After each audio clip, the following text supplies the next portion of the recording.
Amado Señor, queremos darte las gracias una vez más por permitirnos estar en este lugar juntos, Señor, para alabar tu nombre y para bendecirte. Te damos las gracias, Señor, porque también tenemos tu palabra para que enseñe nuestras vidas, redarguya nuestros corazones, nos transforme, Señor. Y oramos en el nombre de Jesús que tu palabra encuentre buena tierra en nuestros corazones, de tal manera que dé fruto tu palabra permanentemente en nuestras vidas. En el nombre precioso de Jesús, amén. Amén. Hermanos, se recordarán ustedes que hace unas semanas estuvimos hablando de un publicano, de Zaqueo. Espero yo que lo recuerden ustedes. Y decíamos que Zaqueo era un funcionario público, era un publicano, era recaudador de impuestos, era judío, pero servía a Roma. Le habían puesto como recaudador de impuestos, así es de que no era bien visto por el resto del pueblo, no era amado, ¿verdad? Este hombre. Es más, era considerado como un traidor por lo que hacía. Imagínese un judío cobrándole impuestos a sus propios hermanos para entregarlo a Roma. Así es de que esa era la situación que vivía Zaqueo. Sin embargo, en Zaqueo había un anhelo. Mencionamos en esa ocasión, él anhelaba ver a Jesús. Y mencionamos que había otras versiones que nos decían que él anhelaba conocerle, no solamente verle. ¿Y qué fue lo que sucedió en la vida de Zaqueo? Que cuando Jesús llega a su casa, la presencia de Jesús está en esa casa con Zaqueo, la vida de Zaqueo fue transformada. ¿Lo recuerdan? Su vida fue transformada y los hechos de él, las palabras que él habló, daban testimonio de su arrepentimiento. Decíamos también que el Señor le devolvió su identidad, diciéndole, este también es hijo de Abraham. ¿Sí lo recuerdan? Bueno, pues este hombre era judío. Ahora yo quisiera que en esta mañana pudiéramos hablar de otro varón, también judío, y que él estaba haciendo algunas cosas pensando que hacía la voluntad de Dios. Él estaba haciendo una serie de cosas en su vida pensando que estaba agradando el corazón de Dios, pero no era de esa manera. Dice la Escritura que este varón asolaba a la iglesia. ¿Y qué significa que asolaba a la iglesia? Que le causaba daño, un grave daño. Asolar es destruir completamente. Asolar es arrasar y devastar. Y la Escritura dice que este varón asolaba a la iglesia. ¿Usted está pensando en alguien?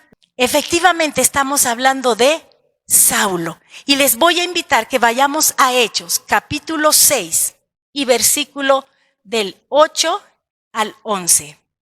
Y Esteban, lleno de gracia y de poder, hacía grandes prodigios y señales entre el pueblo. Entonces se levantaron unos de la sinagoga llamada de los libertos y de los de Cirene, de Alejandría, de Cilicia y de Asia, disputando con Esteban, pero no podían resistir a la sabiduría y al espíritu con que hablaba. Entonces sobornaron a unos para que dijesen que le habían oído hablar palabras blasfemas contra Moisés y contra Dios. Dijimos que íbamos a hablar de Saulo, pero estamos hablando de Esteban. ¿Por qué? Porque la vida de Esteban es crucial en Saulo, en lo que vamos a hablar de Saulo. Aquí nos está mencionando a Esteban y nos dice que era un hombre lleno de gracia y de poder. Y dice también la Escritura que hacía grandes prodigios y señales y que hablaba con sabiduría. Y como no lo podían resistir aquellos que estaban en contra de él, hicieron algo. Sobornaron a algunos para difamarlo, para decir mentiras sobre él. Decían que él había dicho blasfemias contra Moisés y contra Dios, y eso era gravísimo, pero eran mentiras. ¿Qué más hicieron? Pusieron testigos falsos contra él, y entonces lo llevaron al concilio. Y cuando estaba en ese lugar, este hombre Esteban empezó a hablarles desde que Dios llamó a Abraham hasta que llegó a Jesús, llamándole el justo. Vamos al capítulo 7, en el versículo 54. Oyendo estas cosas, ¿qué cosas? Pues todas las que estaba hablando Esteban. Oyendo estas cosas, se enfurecían en sus corazones y crujían los dientes contra él. Pero Esteban, lleno del Espíritu Santo, puestos los ojos en el cielo, vio la gloria de Dios y a Jesús que estaba a la diestra de Dios. Y dijo: he aquí, veo los cielos abiertos y al Hijo del Hombre que está a la diestra de Dios. Entonces ellos, dando grandes voces, se taparon los oídos y arremetieron a una contra él. Y echándole fuera de la ciudad, le apedrearon. Y los testigos pusieron sus ropas a los pies de un joven que se llamaba Saulo. Y apedreaban a Esteban mientras él invocaba y decía: Señor Jesús, recibe mi espíritu. Y puesto de rodillas, clamó a gran voz: Señor, no les tomes en cuenta este pecado. Y habiendo dicho esto, durmió. La gente que estaba ahí en el concilio no soportaba las palabras que Esteban estaba hablando. Dice la Escritura que se enfurecieron en sus corazones y se levantaron contra él. Ahora, aquí leímos también que Esteban estaba lleno del Espíritu Santo. Habíamos leído anteriormente que estaba lleno de gracia y de poder y hablaba con sabiduría, pero aquí nos dice que estaba lleno del Espíritu Santo. También nos declara aquí que lo sacaron fuera de la ciudad, lo apedrearon. Él estaba lleno del Espíritu Santo. ¿Por qué lo apedrearon? Porque él les declaró que estaba viendo la gloria de Dios. Y eso es cómo se atreve a decir algo así. Pero era la realidad. Él estaba viendo la gloria de Dios. Y además dice el texto que él estaba viendo a Jesús a la diestra del Padre. Vio los cielos abiertos y eso llenó de cólera a todos estos hombres. Y en el versículo 58 que acabamos de leer es en donde aparece en escena ese joven que se llamaba Saulo. ¿Leímos que pusieron sus ropas a los pies de Saulo? Sí lo leímos. ¿Las ropas de quién? En algún momento yo llegué a pensar que eran las ropas de Esteban. Pero leyendo otras versiones de la Escritura, nos dice que los testigos falsos, a los que habían sobornado para atestiguar en contra y falsamente de Esteban, esos se quitaron sus túnicas. Ellos se quitaron sus mantos y los dejaron a los pies de Saulo para poder libremente apedrear a Esteban. ¡Qué tremendo! Podemos ver aquí adelante en el capítulo 8, en los primeros 3 versículos. Y Saulo consentía en su muerte. Cuando dice que durmió, que Esteban durmió después de que lo apedrearon, ¿qué entendemos, hermanos? Que él murió, que él partió a la presencia del Señor. Amén.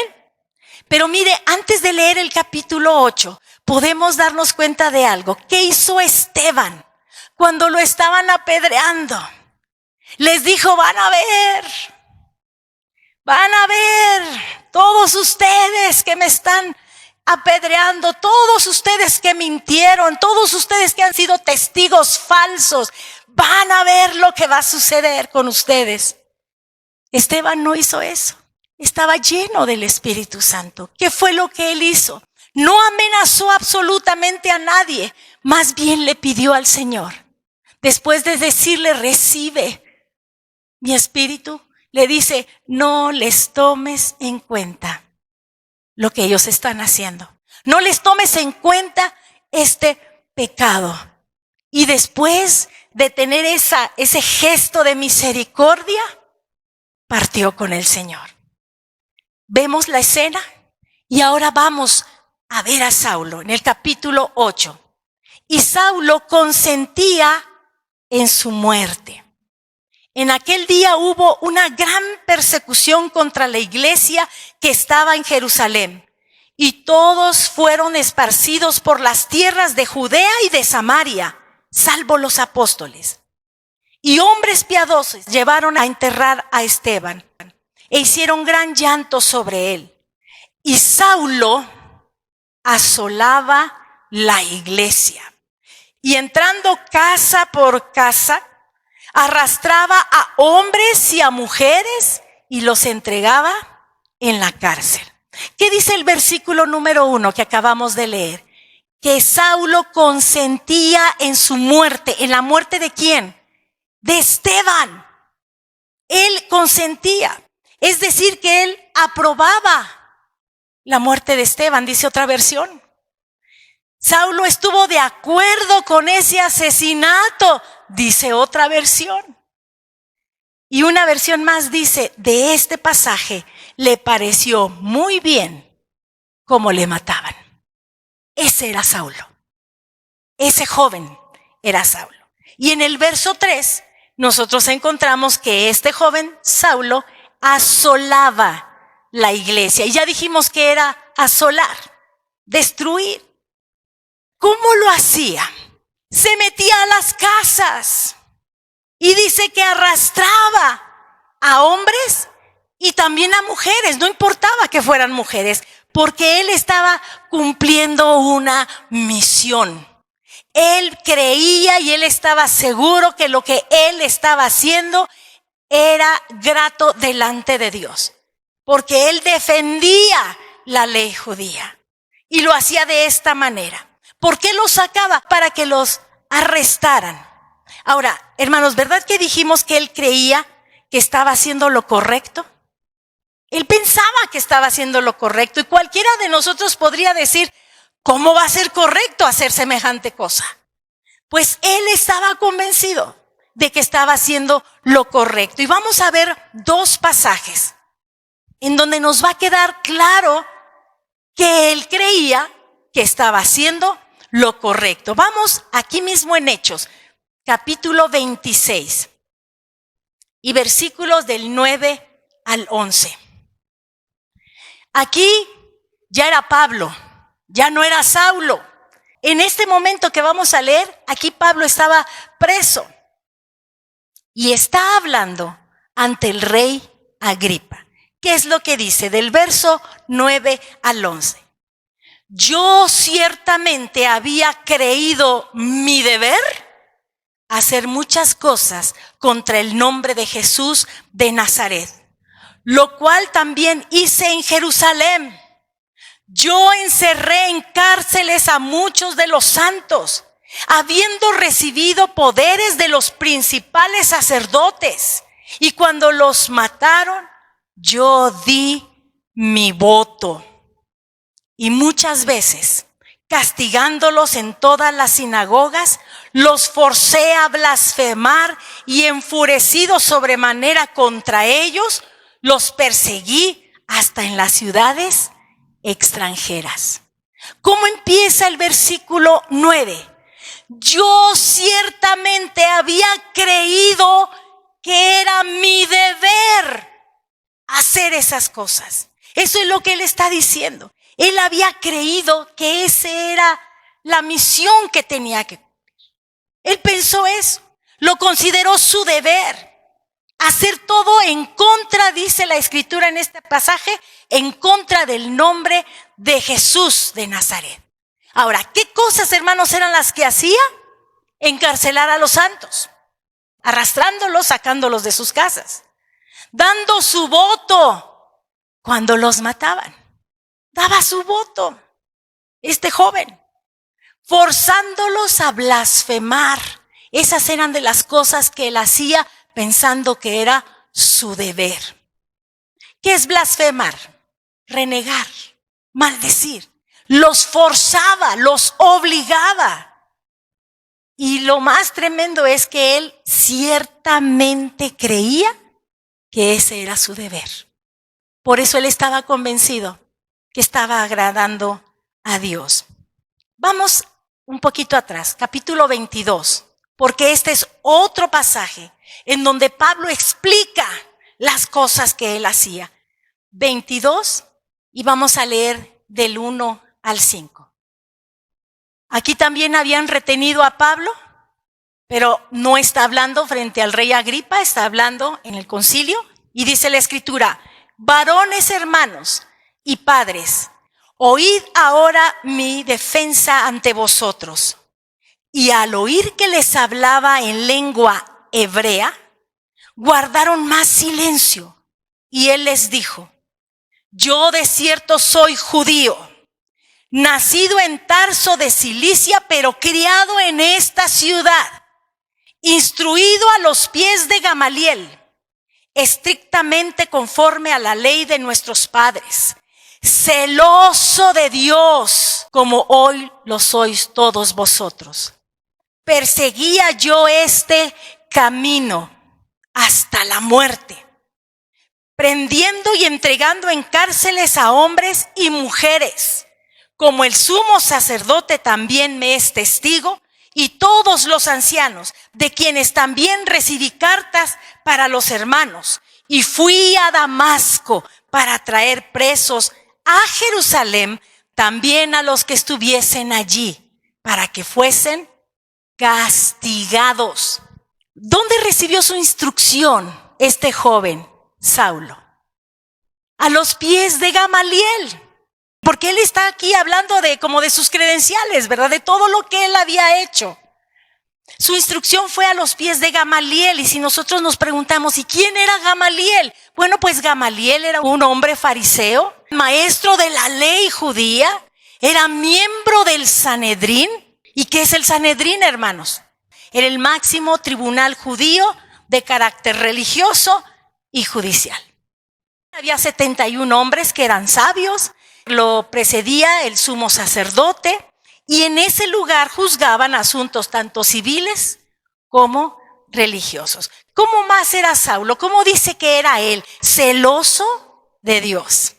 Por eso él, cuando oía que alguien más estaba atribuyendo la gloria, el celo del Señor a él lo consumía.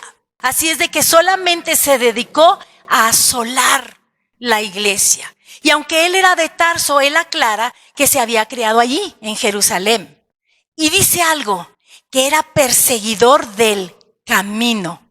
Hermanos, quiero hacerles una pregunta. Ahorita que lo leímos, ¿esa palabra camino está en mayúscula en su Biblia? Donde leímos perseguía, verso 4, perseguía yo este camino hasta la muerte. ¿Quién dijo, yo soy el camino? Así es que, ¿a quién estaba persiguiendo? A Jesús, que era el camino. Es perseguidor, y así lo declara: yo era perseguidor del camino. Y hacía algo, entregaba a hombres y mujeres sin importar, y es más, me iba hasta otras ciudades para traerlos presos. ¿Por qué? Porque tenía cartas, tenía autorización de los sacerdotes principales para poder hacer eso. ¿Y cuál era el objetivo, hermanos, de hacer eso? Que todos esos seguidores del camino, seguidores de Jesús, fueran castigados. Hechos 9, versículo 1 y 2. ¿Lo tiene? Saulo, respirando aún amenazas y muerte contra los discípulos del Señor, vino al sumo sacerdote y le pidió cartas para las sinagogas de Damasco, a fin de que si hallase algunos hombres o mujeres de este camino, los trajese presos a Jerusalén. ¿Qué hizo Saulo? ¿Qué solicitó? Cartas. Las cartas eran la autorización para que él pudiera ir, meterse a las casas y sacar y arrastrar, si fuera necesario, a aquellos que seguían al camino. En la Nueva Traducción Viviente dice los seguidores del camino. ¿Cómo lo leímos nosotros aquí? A fin de que si hallase algunos hombres o mujeres de este camino, en esa versión dice seguidores del camino. Pero hay otra versión del lenguaje actual que dice todos los que siguen las enseñanzas de Jesús, porque Jesús es el camino. Y lo aclara. Verso 3. Mas yendo por el camino, aconteció que al llegar cerca de Damasco, repentinamente le rodeó un resplandor de luz del cielo. ¿Hacia dónde iba? Hacia Damasco. Pero su dirección exacta eran las sinagogas de Damasco. Hacia allá era donde él iba. Y ya iba preparado. Él ya iba listo, ya llevaba sus cartas donde le permitían hacer todas las cosas que él estaba haciendo para agradar a Dios. Estaba por llegar a su destino, ya a punto de llegar y sucede algo. Él quería llevar a cabo sus planes, pero entonces sucedió algo extraordinario. Sucedió algo fuera de lo normal. Dice que le rodeó un resplandor de luz del cielo, que sobrepasaba el resplandor del sol, dice en otro pasaje, de aquí mismo de Hechos. Imagínese a mediodía cuál fuerza tiene el sol. Está en su plenitud, pero dice que era ese resplandor, sobrepasaba el resplandor del sol. Vamos al verso 4. Cuando se encuentra, ¿verdad?, rodeado de ese resplandor superior a la luz del sol, dice, y cayendo en tierra, oyó una voz que le decía, Saulo, Saulo, ¿por qué me persigues? Saulo fue derribado. No creo que él se haya postrado, sino que sorprendido por esa situación extraordinaria, cayó al suelo. Iba hacia Damasco y cuando lo rodea ese resplandor, cae en tierra. Y entonces escucha una voz. Cuando él cae, escucha una voz que le habla por su nombre y lo hace 2 veces. Cuando Saulo escucha que le llama por su nombre, hermanos, lo hace 2 veces. Y ahora le hace la pregunta. ¿Y cuál es la pregunta? Me dijeron ustedes, ¿por qué me persigues? Pero Saulo no estaba persiguiendo a Jesús, perseguía a los seguidores de Jesús. ¿Perseguía a la iglesia o perseguía a los cristianos? Perseguía a aquellos que seguían las enseñanzas. Hermanos, lo que aprendemos es que aquel que persigue a la iglesia, persigue a Cristo. Porque la iglesia es el cuerpo de Cristo. Así es de que cosa dura estaba haciendo, cosa tremenda estaba haciendo este joven Saulo. Versos 5 y 6. Y él dijo, ¿quién eres, Señor? Y le dijo, yo soy Jesús, a quien tú persigues. Dura cosa te es dar coces contra el aguijón. Él, temblando y temeroso, dijo, Señor, ¿qué quieres que yo haga? Y el Señor le dijo, levántate y entra en la ciudad y se te dirá lo que debes hacer. Le dice Saulo, ¿por qué me persigues? ¿Y qué contesta Saulo? Contesta con una pregunta y le dice, ¿quién eres? Señor. No a cualquiera se le decía Señor, pero ahí tirado en la tierra él solamente le quedó decir, ¿quién eres, Señor? Y la respuesta de Jesús es, yo soy Jesús. Yo no sé si con esa palabra de yo soy, algo sucedió en el corazón, en el interior de Saulo, porque él conocía las escrituras. Así es de que él le responde, yo soy Jesús, a quien tú persigues. Ahora, hermanos, vamos a hacer un pequeño paréntesis, un comentario, porque no sé si algunos de ustedes tengan alguna Biblia que no sea la versión de Reina Valera. Si alguien tiene una que no sea Reina Valera, se habrá dado cuenta de algo. Muchas versiones, hermanos, no incluyen en el texto el final del versículo 5, ni el principio del versículo 6. Como están esas versiones es: yo soy Jesús a quien tú persigues. Levántate y entra en la ciudad y se te dirá lo que debes hacer. Hermanos, que no haya conflicto en nuestro corazón, ¿verdad? Porque esos pequeños detalles, para aquellos que no se quieren someter al Señor, que están buscándole errores a las Escrituras, dirán: ahí está. Esos enunciados no existen. Ahí los agregaron. Bueno, hay un comentario que señala que hay 19 versiones en español, y que solo 7 de esas versiones contienen esa lectura que se le llama larga, lectura larga, es decir, que está tal cual lo leímos en la Reina Valera. Solamente 7, hermanos. Y son de la Reina Valera, de sus ediciones más antiguas. Entonces, ¿cuál podría ser la razón y la explicación por la cual en la Reina Valera está y en otras no? Donde no está en las versiones más recientes, en las más modernas, digamos. Sin embargo, hay eruditos que están de acuerdo en lo siguiente. Pongamos atención. ¿Por qué no aparece? El final del versículo 5, la parte que dice: dura cosa te es dar coces contra el aguijón, es una expresión genuina, es real, pero en Hechos 26:14. Esa expresión, dura cosa te es dar coces contra el aguijón, aparece en Hechos 26:14. Es real, es genuina la expresión. Y el principio del versículo 6, donde dice: ¿qué quieres que yo haga? También esa palabra, esa expresión es genuina, pero de Hechos 22:10.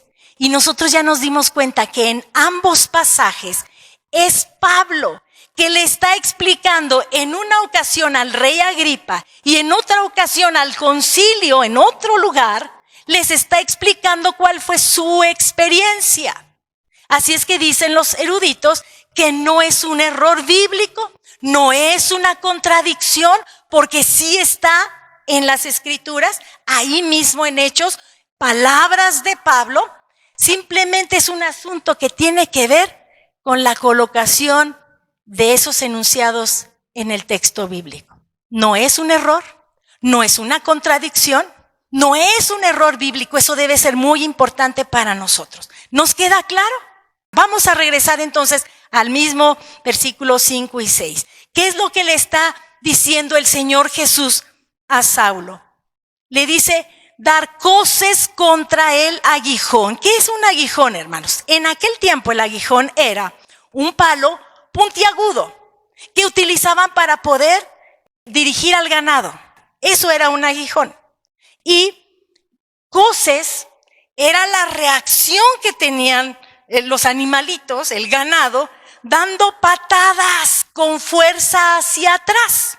¿Por qué hacían eso? Porque se estaban resistiendo. Y entonces cuando le dice: dura cosa es que des coces contra el aguijón, porque eso solamente podía significar, o el resultado de eso sería hacerse daño, hermanos. Dar coces contra el aguijón. El día de hoy, si lo hacemos en rebelión porque queremos hacer nuestra propia voluntad y estamos haciendo eso, el resultado será solamente que nos haremos daño. Ahora la pregunta: ¿qué quieres que yo haga? Saulo, Saulo, ¿por qué me persigues? ¿Quién eres, Señor? Y después, ¿qué quieres que yo haga? Eso es lo que ahora está diciendo Saulo. ¿Por qué? Porque Saulo ahora entiende que todo lo que ha estado haciendo está mal. Que todo lo que está haciendo no es grato delante de Dios. Que todo lo que él hizo pensando que iba a agradar el corazón de Dios, ahora se da cuenta que no es así. Que está equivocado. Que ha actuado contra el Señor. Se está dando cuenta de eso. ¿Y cuál es la respuesta del Señor Jesús en este pasaje? Levántate, ¿Por qué? Porque estaba tirado en el suelo. Toda esta plática fue Saulo tirado en el suelo. Le dice, levántate, entra a la ciudad. ¿Se acuerda que ya estaba a punto de llegar? ¿A qué ciudad, hermanos? A Damasco, estaba a punto de llegar. Y entonces le dice, entra a la ciudad y le dice algo más. Espera a que te digan lo que debes hacer. Verso 7. Y los hombres que iban con Saulo se pararon atónitos, oyendo a la verdad la voz, mas sin ver a nadie. En otro de los pasajes donde Pablo está explicando, dice que todos cayeron, que todos se cayeron. Así es que cuando dice aquí que se pararon atónitos, seguramente también estaban en el suelo y se levantaron, se pararon atónitos porque estaban escuchando, pero no veían a nadie. La luz resplandeciente del cielo no les permitía ver más, porque ellos no veían a nadie. En el verso 8 dice, entonces Saulo se levantó de tierra y abriendo los ojos no veía a nadie. Así que llevándole por la mano, le metieron en Damasco. Cuando Saulo se levanta, descubre algo que no puede ver. Y él, que era aguerrido, presto para ir y ejecutar todo aquello, ahora lo tienen que llevar hacia Damasco. Eso le permitió a él darse cuenta. Esa ceguera que estaba experimentando le permitió darse cuenta a él de su ceguera espiritual, que esa es la más grave, que seamos ciegos espirituales. Lo tuvieron que llevar de la mano, hermanos. Verso 9. Le metieron en Damasco, dice el final del verso 8, donde estuvo 3 días sin ver y no comió ni bebió. ¿Cuántos días estuvo sin ver, hermanos? 3 días. Y estuvo en ayuno completo. Y yo imagino, ¿por qué habrá ayunado? Hermanos, el evento que él vivió fue algo glorioso. Fue algo sorprendente. Fue algo extraordinario. Ahora, ¿qué más le dijo Pablo al rey Agripa? Vamos a regresar al capítulo 26. Vamos a ir y venir, hermanos. Así es que anímese. Hechos 26. Vamos a ver ahora los versículos del 14 al 18.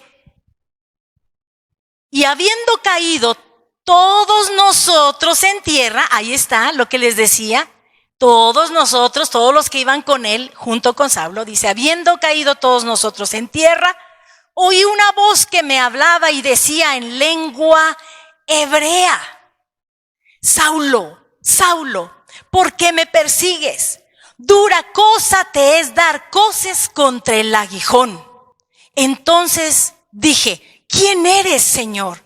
Y el Señor dijo, yo soy Jesús, a quien tú persigues.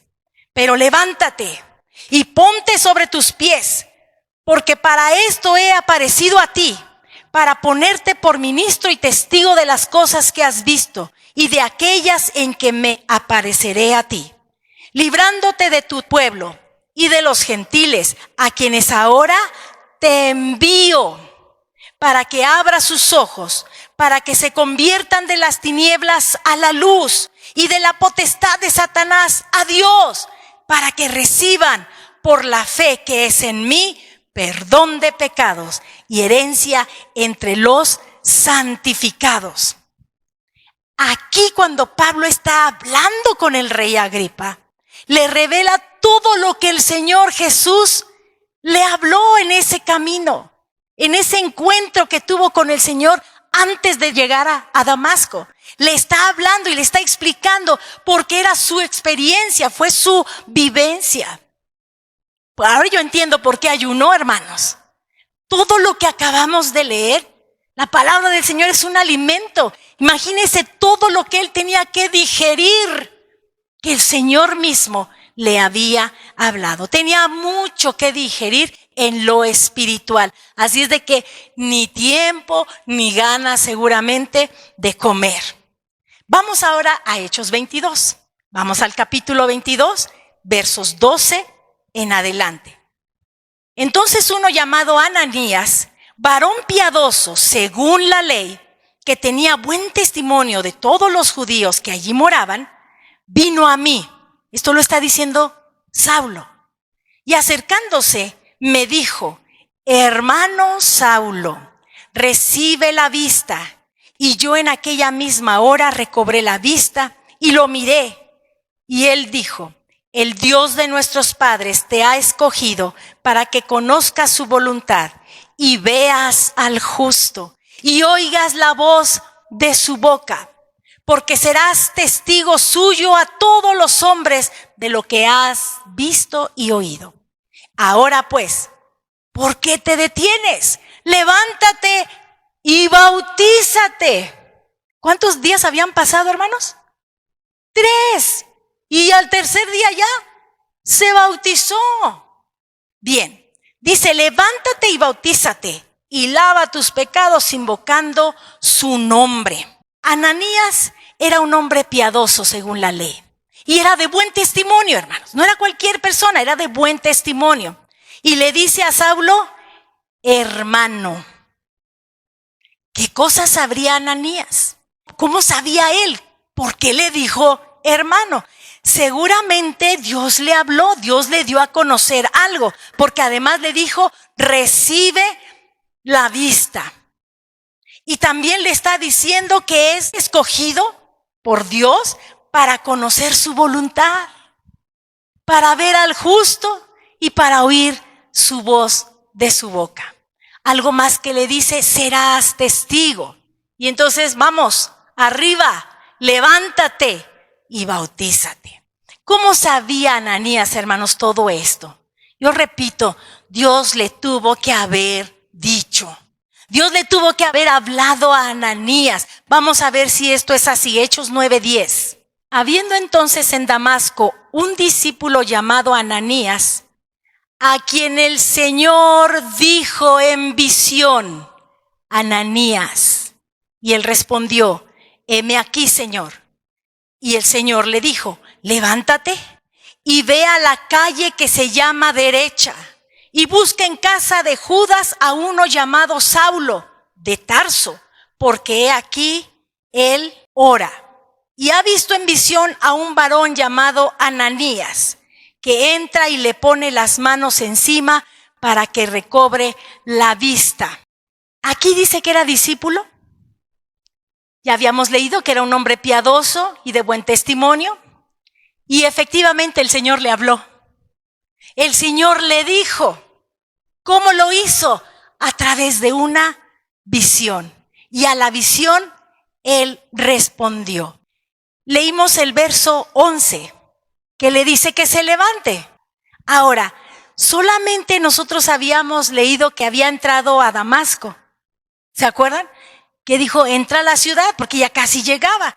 Pero ahora, ¿qué, hermanos? ¿Qué cree? Ahora tenemos todos los datos. Sabemos en casa de quién llegó, cómo se llamaba la calle. ¿Cómo se llamaba la calle? Derecha. ¿En casa de quién entró? De uno que se llamaba, ¿cómo? Judas. Tampoco era Iscariote, hermano. Él ya había muerto. Este es otro Judas. Así es de que ahora tenemos más detalles.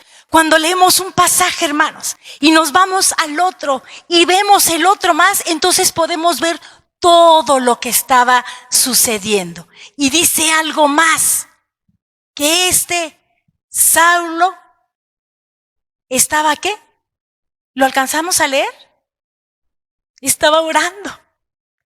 Saulo estaba orando. Hubo un momento en que él nada más dijo: yo fui, entré y tenía que esperar. Pero ya vimos todo lo que el Señor Jesús le dijo. Ya vimos lo que el Señor le mostró a Ananías para poder llegar ahí. Y le dice que está orando. Leímos nuevamente, vamos a leer nuevamente el verso 12. Y ha visto en visión a un varón llamado Ananías. Es decir, que Pablo también, en ese momento Saulo, también había tenido una visión en donde veía ¿a quién? A Ananías. Y le dice: ha visto en visión a un varón llamado Ananías, que entra y le pone las manos encima para que recobre la vista.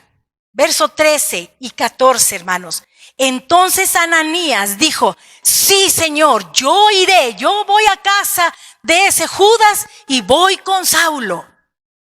Vamos a ver qué si es eso lo que sucedió.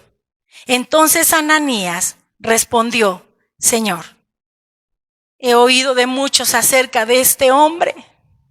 ¿Cuántos males ha hecho a tus santos en Jerusalén? Y aún aquí, ¿dónde estaban? En Damasco. Y aún aquí tiene autoridad de los principales sacerdotes para prender a todos los que invocan tu nombre. Ananías sabía quién era Saulo, había oído hablar de él, conocía todos sus antecedentes, todas las cosas que él estaba haciendo. Sin embargo, también entiende de parte de Dios que Saulo está teniendo una visión de él. Hermanos, muchas veces los antecedentes y las cosas que sabemos del pasado de algo nos frenan a avanzar en lo que el Señor nos está diciendo. Así es de que era necesario que el Señor le hablara a Ananías a través de esa visión y decirle qué era lo que tenía que hacer. Porque enseguida, dice el versículo 15, y el Señor le dijo, ve, porque instrumento escogido me es este, para llevar mi nombre en presencia de los gentiles y de reyes y de los hijos de Israel, porque yo le mostraré cuánto le es necesario padecer por mí. En este momento el Señor le habla, le dice, ve. Primero le dijo, mira, ve a la casa de Judas, vas a buscar, él ya vio, él ya te vio en la visión y todo. Pero cuando Ananías dice, no, Señor, pero es que ya sabemos cómo es él, tenemos antecedentes, es malvado, ¿verdad? Este hombre, mira las cosas que ha hecho. Entonces ahora el Señor le tiene que hablar a Ananías con fuerza. Y hermanos, a veces a nosotros también el Señor, cuando estamos resistiéndonos de hacer algo, nos va a tener que hablar un poquito más fuerte. El Señor le dijo a Ananías, ve. Ananías no solamente sabe, hermanos, lo que Saulo fue, sino ahora sabe quién será y lo que va a padecer. Ahora tiene más conocimiento Ananías, sabe quién era Saulo, pero ahora quién será Saulo en Cristo y también que va a padecer. Versos 17 al 19, hermanos. Fue entonces Ananías y entró en la casa y poniendo sobre él las manos dijo, hermano Saulo. Ahora entendemos, hermano, por qué le dijo hermano Saulo. Porque ya el Señor le había revelado quién era. Hermano Saulo, el Señor Jesús que se te apareció en el camino por donde venías, me ha enviado para que recibas la vista y seas lleno del Espíritu Santo. Y al momento le cayeron de los ojos como escamas y recibió al instante la vista y levantándose fue bautizado. Y habiendo tomado alimento, recobró fuerza. ¿Se acuerda que tenía 3 días que no comía y que no bebía? Bueno, pues habiendo tomado alimento, recobró fuerzas. Y estuvo Saulo por algunos días con los discípulos que estaban en Damasco. Ahora está compartiendo con ellos, con esos con los que él iba a ir con sus cartas de autorización a arrestarlos para que los llevaran a la cárcel. Ahora está compartiendo y conviviendo con ellos. Y seguramente de ellos mismos fueron quienes le bautizaron.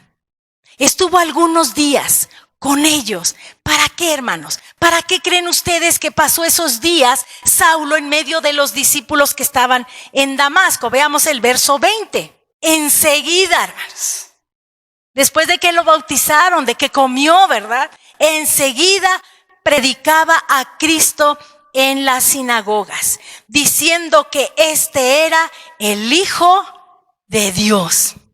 Todos los que lo estaban oyendo no dijeron gloria a Dios. ¿Qué fue lo que hicieron? Verso 21.